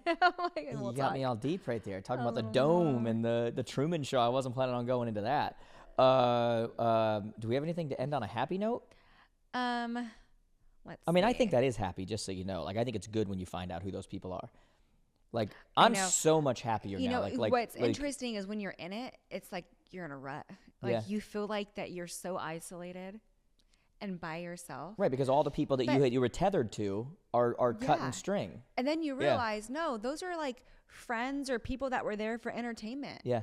Like, I just needed them just so I could feel good, you know, or laugh a little more or whatever the case may be. And then you realize the core people that you have are ones that are really good at, we talked about friendships, right? Yeah. What defines a best friend or a friend, right? And it's those that are going to lift you up and be there for you, not only in the bad times, which you mentioned is really more selfishly for them. Yeah. They want to be there. They want to be there for you, but it's because you need me to be there for you. You find out who your real friends are in the good times. It's the good times. They got nothing. They got nothing to offer you. They got nothing to whatever. Yeah, it's just like, do we actually want to be around each other? So yeah, do we actually? You find out in the good times. So you lose people, like the divorce is an example. You lose people because it's a bad reflection on them if they're around, right? So there's that. But then so you have those friends also that support you because they want to support you because you deserve better, right? But then you get engaged and then you get married and they're like, ooh, like, I don't know if I could like really support you. And so then isn't it funny, by the way, the number of people when you go through it that are like, they're so pro-divorce. Oh, and they think that's the right reaction. And we're like, no, divorce is a terrible thing. It's guys, we're not all of a awful. sudden like cheering on and going, hey, everybody, you know, like we're not I would saying never that. like ever wish what I went through on anyone or say it's something that someone should do, you know? But and yet there are cases where we would say it's something you should do. It is just crazy though to go through these waves of emotions based on people in your life. Yeah. Like I could say, I don't mind saying that one of the core group of people in my life that I didn't 100% lose, but how to put a boundary was my family. Yeah. You know, and I think a lot of it is cultural. A lot of it is based on my Christian faith. Culture? Are you not white? Wait a second. I've been bamboozled here. And so like, thought I found myself a good my Caucasian. parents have always been great supporters. And then I had my siblings that were lukewarm, and then some were just cold, and then some, but you know what, I wonder, I also start wondering, maybe they were around more so because of my children too, right? It's like they wanted to see their nieces and nephews. Right. So there could have been that, but my relationship before the divorce was, I mean, we were solid. I would say nothing could break us. Right. Nothing could get in the way of me and my siblings. We all lived, you know, you would have we never all have said lived this is conditional. a block apart from each other. Yeah. You know, but when that happened, it isolated. It isolated me because I didn't have the support that I thought of family, right? And that, so I would never wish that or be pro-divorce, knowing like what I went through. Yeah. You know, but then again, you get on the other side though, and you're like, at the same time, you know, you want something healthy. So anyways, by the way, that is two things. Number one, you never realize how much you're a part of everybody's Macy's Day Parade. They're holding you up, you know, in the air, like, you know, and you think you're connected and everybody's having a good time. And the moment they don't like you, realize they cut that string, you know, and you're like, oh, wait a second. I thought we were, it's like, no, that's not how it works. And so it's crazy because, like I said, not pro-divorce in most situations. But then on the other hand, you know, this is a weird thing to say, but a good divorce is good for both people. You know, like I root for my ex. Like I want her to be happy and I want her to, you know. I think we both could say that about our ex. Yeah, like we, like absolutely. And like I was at a place the other day and people always bring you up when I'm on the road. You know, they're always like, you know, oh my God, is your wife with you? Is she here? You know, that kind of a thing. And someone said to me at an event I was at the other day, they're like, you know, I've been watching you for years. I've been coming to stuff for years. Because you just have a different I get that a lot glow about you. Like when you're up there and you're just, and it's, there's no doubt that like this thing for me has been released where it's just like, you know, there's something about just being all out, you know, not that everything's always perfect or whatever, just happy with like the person you're with, and you're, you know, you just love your time together, and you know, you look at them almost like a synergistic, like, you know, when you're together, it's just like a, you know, whatever. And so, you know, while you'll say, you know, you're not pro-divorce, you're not pro. Well, in some situations, it's not that we're pro, you know, whatever. But then again, the weird part was like, you know, you probably experienced the same thing, but like you go through that situation years ago. And I think some people in an effort to try to support me would be so pro. Good for you. Yeah. Way to go. And I'm just like, whoa. Little over the top here. Like this is not, you know. Yeah. And it was such an interesting dynamic. You just get these extremes from people, which are very interesting, you know. And they're not. I never said anything because it's like they're not bad people. They're trying to support you, but you're just like, that's a little over energetic for you know. That comment. You know, like that's you know.